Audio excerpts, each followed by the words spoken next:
Pizza. Sige po, maraming salamat po ma'am. God bless. Pagka may problema po, sabihin nyo lang po agad sa amin. Kay May na lang. Si May. Po, okay, Mayla. Kuya, paano na lang po? Sige po, salamat. Thank you.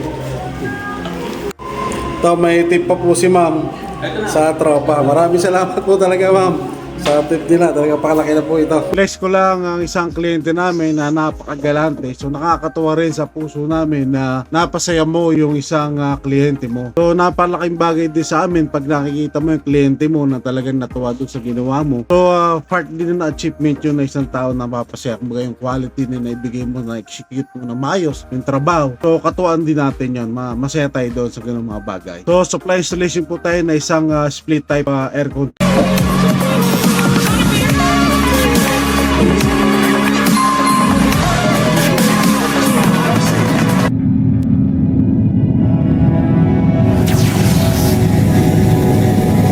Three, two, one, go!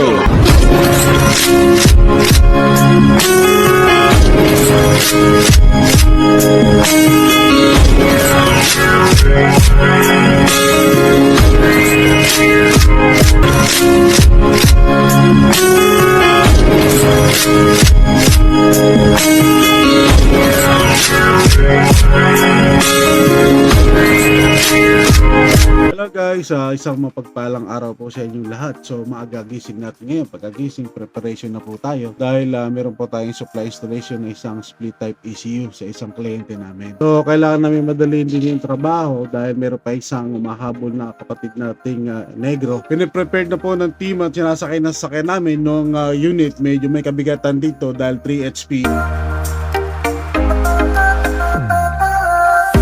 So on the way na po tayo sa area ng aming kliyente dahil ito'y sa Molino lang din at medyo malapit laang naman. So nakarating na tayo sa area ng kliyente namin. So ang nilay computer shop. So ang pagkakabitan ng indoor dito sa may glass. So gagawa na lang ng DIY para lang may kabit natin yung indoor unit. So ito rin ang kagandahan ng brand na to ng EUX dahil bukod sa 10 years ang kanilang warranty, meron din silang kasamang cover tube na 10 feet at saka yung kanyang entrada electrical supply or control wire.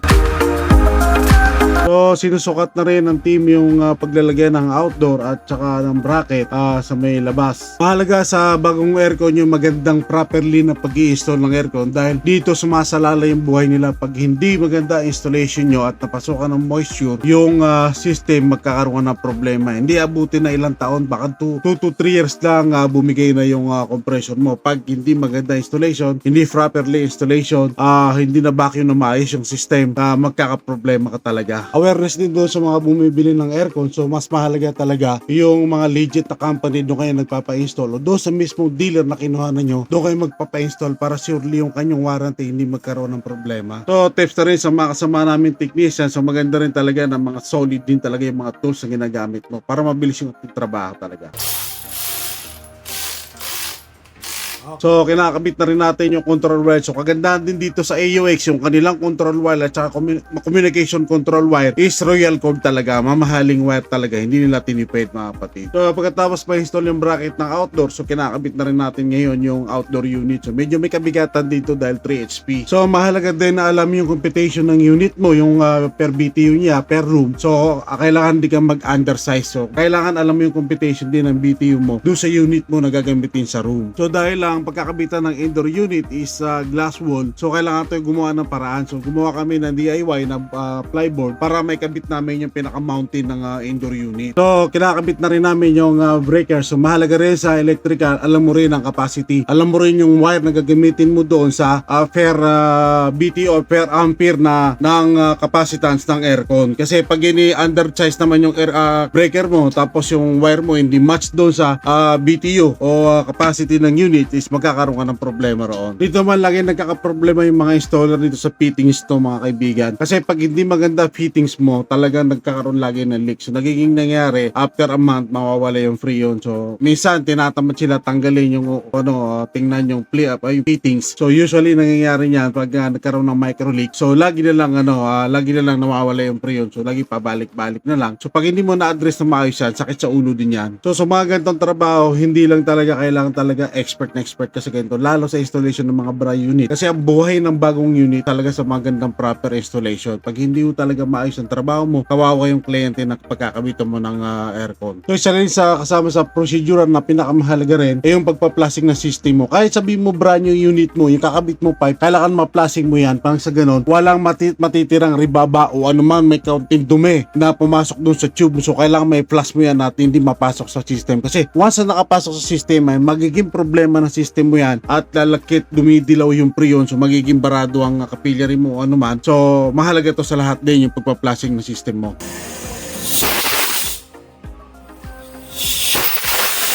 So, naglagay na rin tayo ng loop dahil para standard na rin yung installation natin. Dahil maiksi lang yung indoor and outdoor. So, kailangan may loop din tayo. At least yung distance ng unit na 10 feet standard is pumasok siya roon. Isa rin to sa mahalaga ng procedural ng installation ng aircon o servicing, corrective maintenance, ang pagbabacuum ng system. Nasa ganaw na walang matirang kaperasong hangin sa loob ng kanyang system. Dahil pag mayroong hangin, is significant aspect po yun sa mismong system ng aircon. So hindi ho maganda cooling temperature na bibigay sa inyo ng unit nyo. So naanda na po ngayon unit ang bagong install natin ngayon. Tumatakbo na po ngayon. So pressure niya is 143 PSI.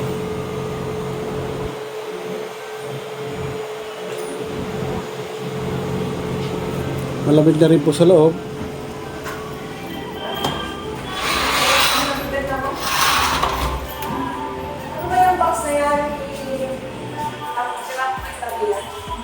Oh, tabi nyo na rin para in case na kailan kayo wala. Never pa naman nangyari sa akin. So natakbo na po after ng